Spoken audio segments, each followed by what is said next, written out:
Yo, what's going on, guys? You're watching Epic Pokemon TCG, and what I got for you today, guys, is going to be my final deck from the Breakthrough On season. So we had a League Challenge this past Saturday, and I decided that since this was going to be the last time I could officially play a deck that is from Breakthrough On, I would just go ahead and take this opportunity to play something that I thought was really cool.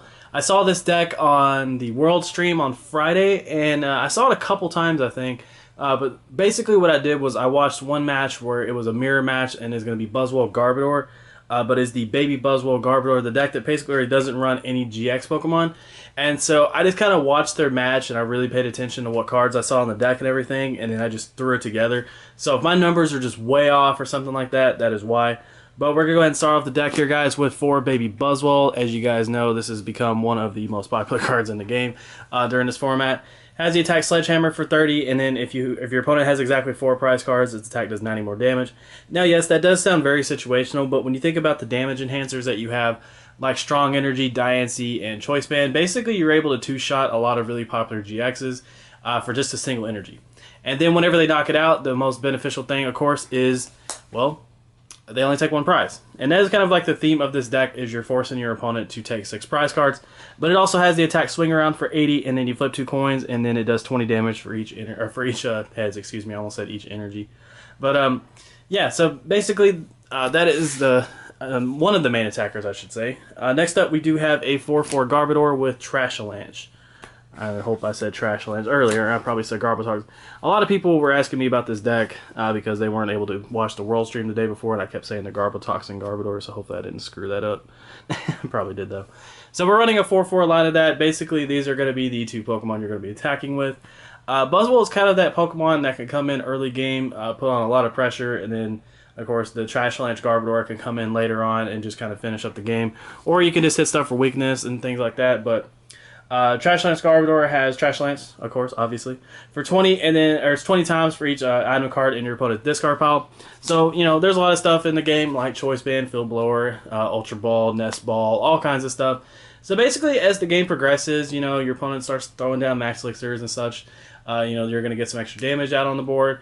And, you know, as time went on, people have, you know, figured out to just kind of hold off on their items and just really keep it to a strict limit of, you know, basically where Garbodor is not able to one-shot stuff.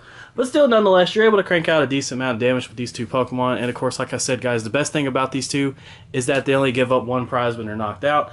I like this concept. I thought it was really cool to play a deck that didn't require Tapu Lele and, you know, basically was like a classic-feeling Pokemon deck where your opponent had to take 6 prize cards. Next up, we have Diancie. This is pretty much just going to increase the amount of damage you can, of course, do with Buzzwole. Let you do an extra 20 damage, so that just kind of helps you out with numbers and just let you do a little more damage. And then we're going to round out the deck, of course, with a 2/2 Octillery.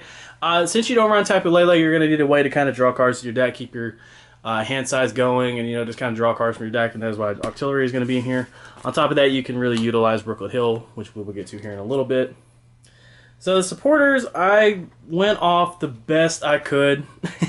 I really did try. I'm guessing they ran 4 Sycamore, and then I ran 3 Cynthia, 3 Guzma, and then I finished it off with 2 N. That is just my supporter count, a 4-3-3-2. So yeah, 4 Sycamore, 3 Cynthia, 3 Guzma, and 2 N. That's just pretty much what I went with. I didn't know if they might have switched like 2 Cynthia, 3 N, but I just kind of went with this because I just was like, why not? But I threw this deck together literally the morning of the League Challenge, and I sat there with my phone next to me, and yeah, it's not fun because I was just kind of watching really closely. I was pulling stuff out of my binder, trying to figure out what all cards I needed. But the deck actually ended up being very fun. I really liked it. For the item cards, we have 4 Ultra Ball, 3 Nest Balls, so that way you can kind of pull stuff from your deck. And then we have 3 Choice Band, we have 3 Floatstone, 2 Special Charge. These are very important because basically all but 1 energy in this deck is a special energy, 2 Field Blower, a Rescue Stretcher, and then we have 2 Brooklet Hill to help you get stuff out of your deck. I don't know if they run 3. I was guessing they did a 2/2 split on the Stadium cards because I saw 2 Shrine of Punishment for both players, so that's just why I went with that. But Brooklet Hill is going to allow you to basically grab everything except the Trubbishes. You can grab your Buzzwole and your Remoraid and your Diancie, which is really cool. And then Shrine of Punishment is basically, alongside Brooklet Hill, the perfect stadium for this deck. Because you don't run any GX Pokemon, and with how popular they are, Shrine of Punishment is going to put 1 damage counter on each of your opponent's GX Pokemon in between turns. So that's really nice. That was really, really helpful during that tournament. Just gave you like a little extra pressure on your opponent.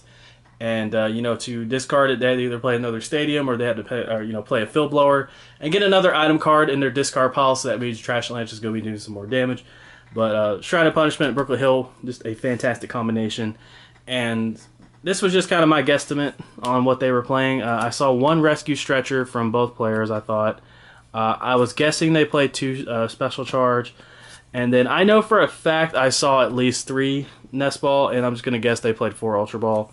And then usually the count with Float Stone is about 3, and so I just kind of went with a 3-3 split on the item cards there. And then for the energy cards, it is very, very simple. I originally thought that they had a 4-4-1 split of energy, being 4 strong, 4 rainbow, and 1 beast energy, excuse me. But it turns out they ran a random psychic energy. So we have 4 strong energy, 3 rainbow energy, 1 beast energy, and then we round out the energy with 1 psychic energy. I saw the psychic energy, and I'm gonna be honest with you guys. I don't know why. Maybe there was something in there, you know, that they, you know, wanted to just kind of prevent having to deal with. So that's why that's in there. I might be having a brain fart, not thinking of it, but they did have a psychic energy in their deck, so I was like, all right, they're at Worlds, I'm not. So obviously they know something I don't. But that is the energy. This deck was actually a whole lot of fun. I had a blast playing this. It was just kind of cool to play the format one last time. And I got to play a deck that I thought was a whole lot of fun. So yeah, there we go. And I ended up getting 2nd place at my league challenge. I lost I lost game 1 because I had just had a really, really bad start. And he just kind of jumped the gun on me. He was able to just kind of one-shot stuff, and I couldn't really return it. So I ended up losing that. But yeah, it was a fun game, but all 3 of my matches were awesome, and I was actually was able to take 2nd place in my final tournament of the Breakthrough on Season.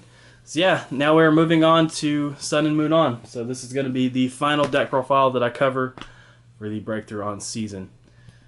So yeah, it's going to be kind of crazy going back to this format after I played a full tournament and realized just how fast this format is compared to the one we're going into. But if you guys did enjoy the video, make sure to give it a thumbs up, subscribe if you're not subscribed. And I hope you guys enjoyed watching Worlds, because I certainly did. It was really awesome just to see those matches and such. Some unfortunate matches happened, you know, with the Fighting Fury Belt and the insufficient shuffling, ruling, and all that stuff that happened. But, you know, it happens, man. But anyway, you guys are awesome. Take care. I love you. And this is Epic Pokemon TCG signing out. Take care, guys.